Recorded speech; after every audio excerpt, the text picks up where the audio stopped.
नमस्कार अनि स्वागत छ मेरो अर्को भिडियोमा। आज चाहिँ पानी परेर मौसम यस्तो भएको थियो, मलाई चाहिँ म्यागी खाने मन लाग्यो। ल म्यागी बनाउँ त म सँगसँगै। मैले म्यागीको लागि चाहिँ सब्जी यसरी काटेँ, लामो लामो गरेर सबै सब्जीहरू यसरी काटेपछि चाहिँ उतातिर चाहिँ प्यानमा चाहिँ तातो पानी बोइल गर्न राखेँ अनि म्यागी राखिदिएँ। म्यागी बोइल भएपछि चाहिँ यसलाई चाहिँ यतिको भएपछि चाहिँ यसलाई मैले छानिदिएँ। छानेर चाहिँ म चिसो पानीमा पखालेपछि प्यान गरम भएपछि पुरिको तेल राखेँ अनि प्याजलाई चाहिँ मजाले पहिला यसो भुटेर गोल्डन ब्राउनसम्म भुटेर चाहिँ अरू सब्जीहरू राख्नु होला।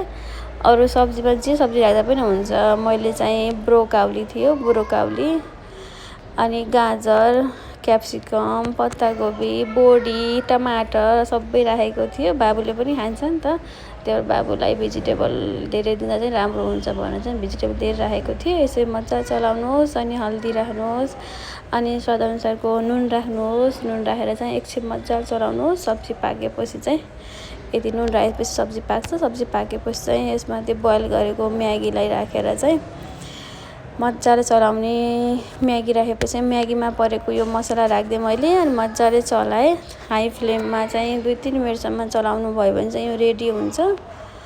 अनि रेडी भएपछि चाहिँ यसमा माथिबाट चाहिँ हरियो धनियाँले मजाले राखिदिनुहोस्। हरियो धनियाँ राखेपछि चाहिँ स्वाद राम्रो हुन्छ।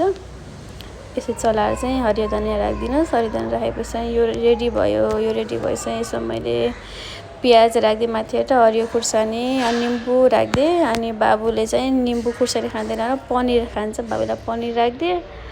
अनि यो मौसममा चाहिँ यस्तो म्यागी खान एकदम रमाइलो लाग्छ मलाई। वाइवाई खान मन लागेको थियो मलाई, वाइवाई थिएन र चाहिँ मैले म्यागी खाएँ यस्तो बनाएर।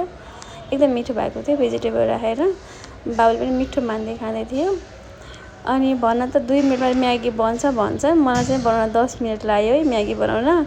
तर खाना चाहिँ 2 मिनट नहुँदै खाएर सकेँ त साथीहरू। हस्, धन्यवाद, थ्याङ्क यू।